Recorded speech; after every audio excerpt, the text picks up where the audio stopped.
안녕하세요. 머신러닝 강의 윤재성 강사입니다. 이번 시간에는 numPy 기본에 대해서 살펴보도록 하겠습니다. 이 PPT 내용은 이전 시간과 이제 동일하고요. PPT 동일하고요. 바로 예제부터 보도록 하겠습니다. 자, 먼저 가상환경을 먼저 실행하도록 할게요.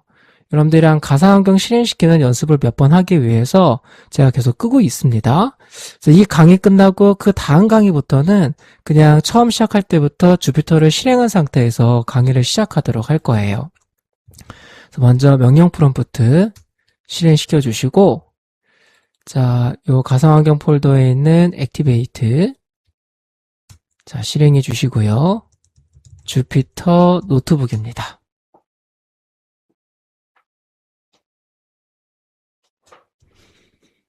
자, 해주시고 파일을 새롭게 만들도록 하겠습니다.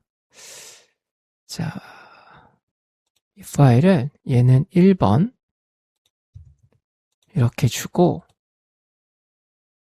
얘는 2번 이렇게 줄게요.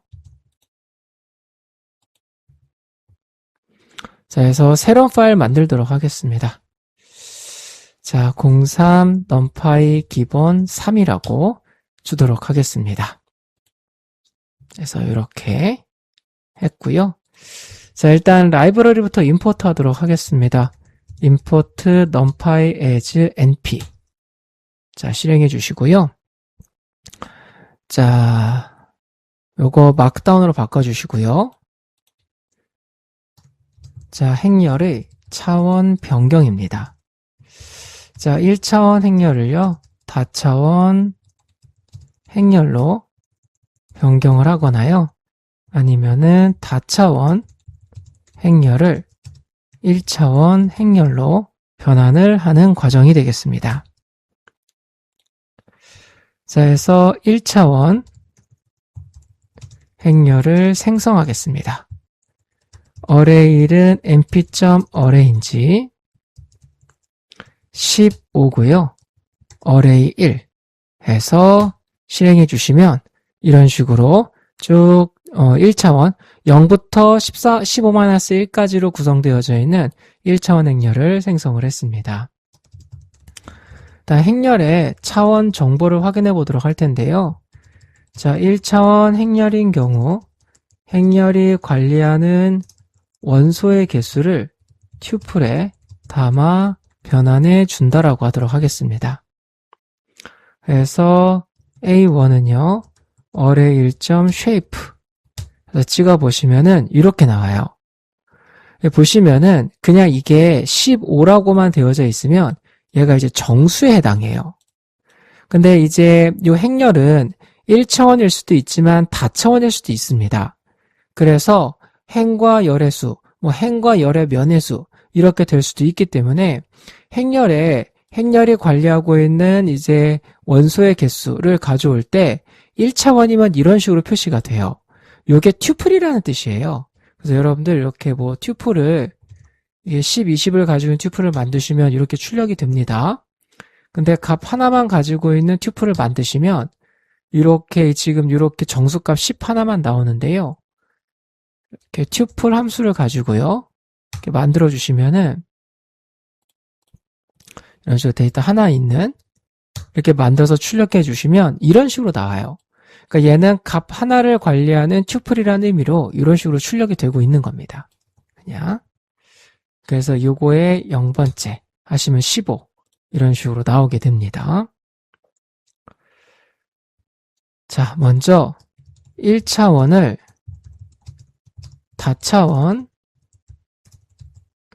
다차원으로 이제 변환하도록 하겠습니다. 새롭게 생성할 행렬 구조를 작성해 준다라고 하도록 하겠습니다.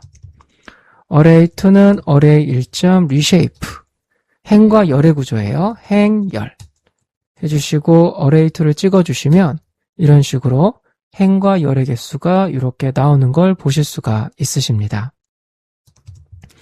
다음에 14개의 원소를 가지고 있는 1차원 행렬을요, 3행 5열 행렬로 변환하도록 하겠습니다. array 3은 np.array인지 14, 그리고 array 4는 array 3.reshape 해주시면은 오류가 발생을 합니다. 14개의 원소를 가지고 3행 5열짜리 행렬을 만들 수가 없다라는 이런 오류예요. 수학에서 행렬을 정의할 때 모든 행들의 열의 개수는 모두 똑같아야 된다라는 그런 행렬의 정의가 있습니다. 그래서 만약에 3행 5열짜리다 그러면은 모든 행들이 값 5개로 구성되어 있어야 돼요. 모든 행들의 열은 5개로 구성되어 있어야 되기 때문에 값이 15개가 있어야지만 행렬로 만드는 게 가능해집니다. 제가 실수로 닫았는데요. 다시 쭉 실행을 할게요. 요거 눌러주시면은 지금까지 실행했던 거 싹 다 초기하고 다시 실행을 합니다. 그래서 이렇게 오류가 발생을 합니다. 만약에 16개의 원소를 가지고 있는 1차원 행렬을요, 3행 5열 행렬로 변환을 한다라고 할게요. 그러면 array 3은 np.array인지 16 주고요. array 4는 array 3.reshape 35 해서 실행해 주시면 얘도 마찬가지로요. 이렇게 개수가 맞지 않기 때문에 오류가 발생을 합니다. 그래서 반드시 해당 행렬로 만들 수 있는 데이터의 개수를 가지고 있어야 돼요. 그래서 자, 이번에는요, 다차원 행렬을 1차원으로 변환을 하겠습니다. array1은 np.array인지 에서 15개고요. reshape를 3행 5열로 만들겠습니다. 이렇게 2차원이 되겠고요. 이거를 1차원으로 바꿔볼 텐데요. 행렬의 원소의 개수를 넣어줘야 합니다. array2는 array 1.reshape 15 해서 array2를 찍어주시면 이렇게 1차원으로 나오는 걸 보실 수가 있으세요. 자, 만약 전체 원소의 개수와 다르게 넣어주면 오류가 발생합니다. array 3은 array 1.reshape 14 부족하게 주시면 오류가 나고요. 그리고 자, 넘치게 넣어주시면 역시 마찬가지로 오류가 발생을 합니다. 그래서 원소의 개수를 다 넣어주셔야 되세요. 이게 좀 불편하죠, 그쵸? 그래서 행과 열을 설정하는 부분에 -1을 지정하면 상황에 따라서요, 자동 계산하여 설정을 해줍니다. 그래서 array2는요, array 1.reshape -1이에요. 즉, 행과 열의 개수를 내주는 게 아니라 원소의 개수 대신에 -1을 넣어줬습니다. 그러니까 하나만 설정했기 때문에 얘는 1차원 행렬로 이제 변환하려고 하는구나 라고 판단을 해서요. 이 행렬이 가지고 있는 원소 전체의 개수를 자동으로 세팅해서 1차원 행렬로 이렇게 만들어주게 됩니다. 그래서 여러분들이 다차원 행렬을 1차원으로 바꾸고 싶을 때는 그냥 -1을 지정해 주시면 되세요. 그냥. 그래서 1차원 행렬을 다차원 행렬로 변환하고자 할 때도 -1을 설정할 수 있습니다. 그래서 행의 수를 결정해주고 -1을 열의 수에 넣어주면 열의 개수가 자동 계산되어 설정됩니다. 만약에 열의 수를 결정해주고 -1을 행의 수에 넣어주면 행의 개수가 자동 계산되어 설정됩니다. 둘 다 마이너스를 넣어주시는 건 안 되는 거예요. 자, 해서 array 3은 array 1점 reshape. 그래서 array 1에 15개의 원소가 들어있기 때문에 3행 마이너스 1열 넣어주시면은 15개인데 3행이니까 5구나 해서 5를 알아서 세팅해줘요. 그리고 만약에 reshape 마이너스 1에 5 해주시면 array 1의 원소의 개수 전체가 array 1 말고 array 2로 줄게요. array 2. 그래서 넣어주시면 원소의 개수가 전체가 15개니까 마이너스 1행 5열이니까 행의 개수는 3으로 해줘야겠구나 라고 해서 자동 계산이 돼서요. 이렇게 해주게 됩니다. 그래서 마이너스 1을 넣어주시면 마이너스 1 부분은 자동 계산돼서 채워진다라는 거. 이거를 꼭 기억해 주시면 되시는데요. 자, 그런데 자, 아무리 마이너스 1을 넣어준다고 하더라도요. 만들어진 행열의 모든 행이 동일한 열의 개수를 가질 수가 없다면 오류가 발생합니다. 자, 14개의 원소를 가지고 있는 행열을 만들어 줄 거예요. 이렇게.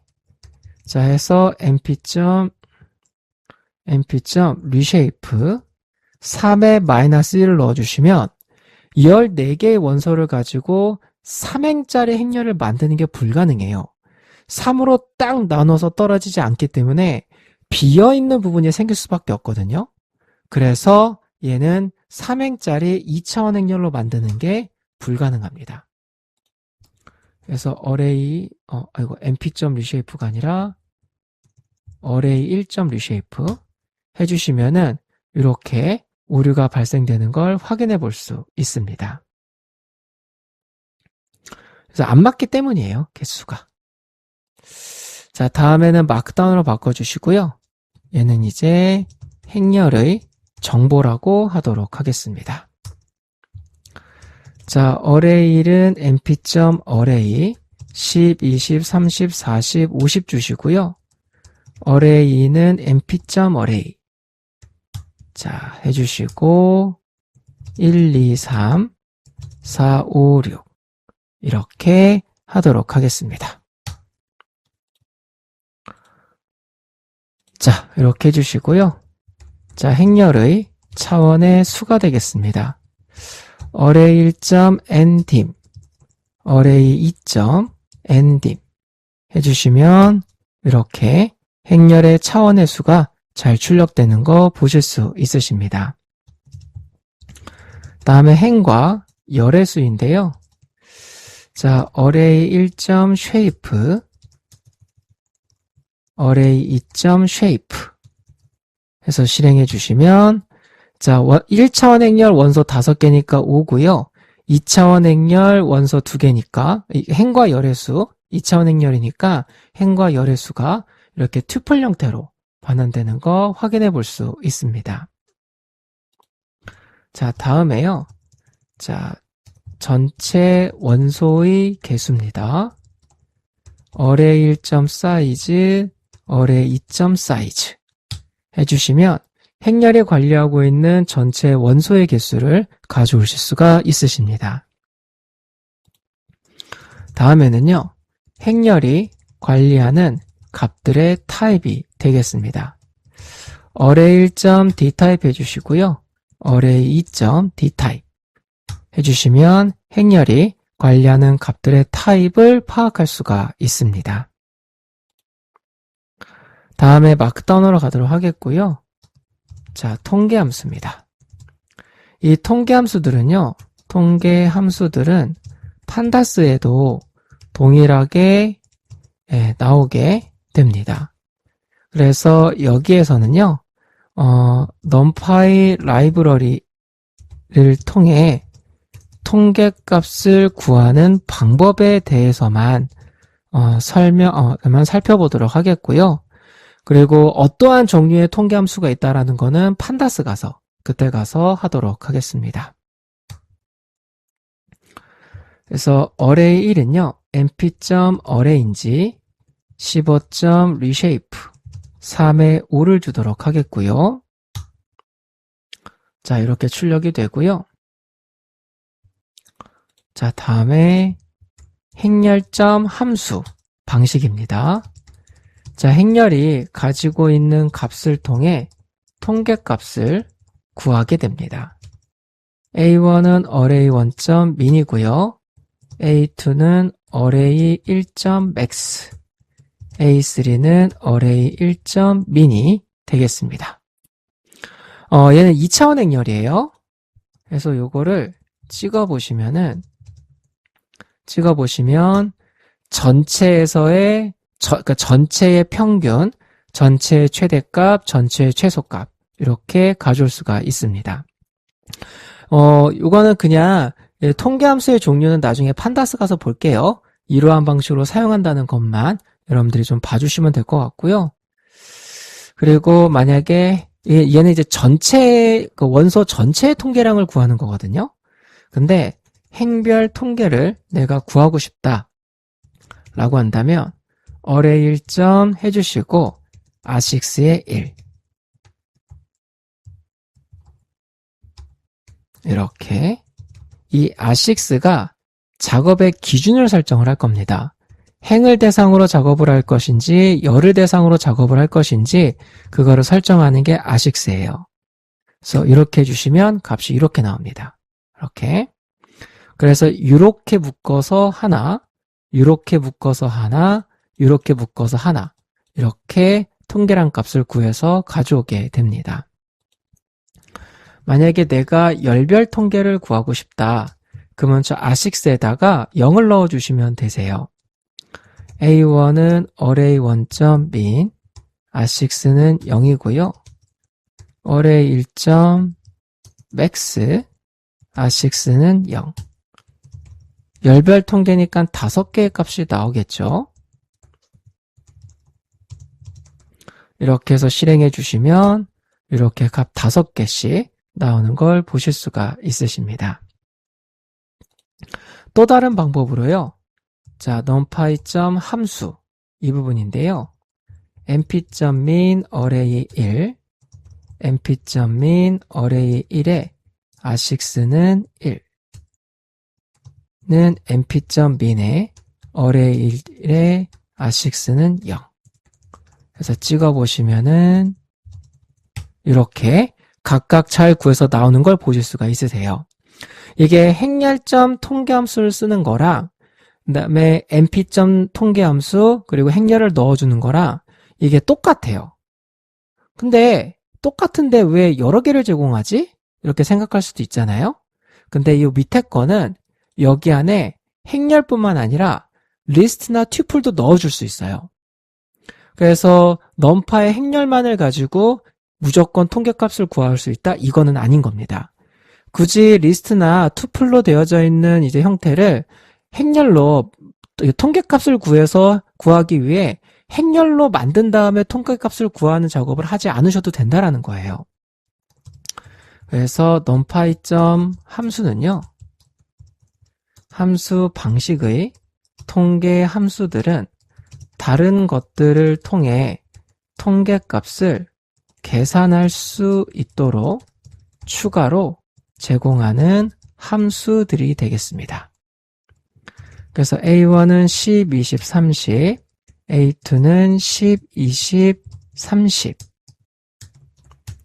해주시고 V1은 np.min, V2는 np.min 이렇게 해서 리스트나 튜플을 집어넣고 통계량 값들을 구하더라도 이렇게 값들이 잘 나오는 거 확인해 볼 수 있습니다. 자, numpy는 이거 외에요. 내용이 훨씬 더 많이 있습니다. numpy는 딱 여기까지만 볼 거예요. 여러분들이 이제 머신러닝이나 딥러닝을 수행하기 위해서 알아야 될 numpy는 딱 이 정도입니다. 뭐 뒤에 추가적으로 더 나올 수는 있는데 걔네들은 이제 자주 사용하지 않는 그런 부분이기 때문에 이 머신러닝이나 딥러닝을 위한 이 numpy 부분은요. 딱 여기까지만 여러분들이 살펴보시면 되세요. 나머지 넘파의 부분들은 선형 대수학과 관련이 되어져 있는 그런 부분들이 되겠습니다. 자, 넘파의 기본은 여기까지 살펴보도록 하겠습니다.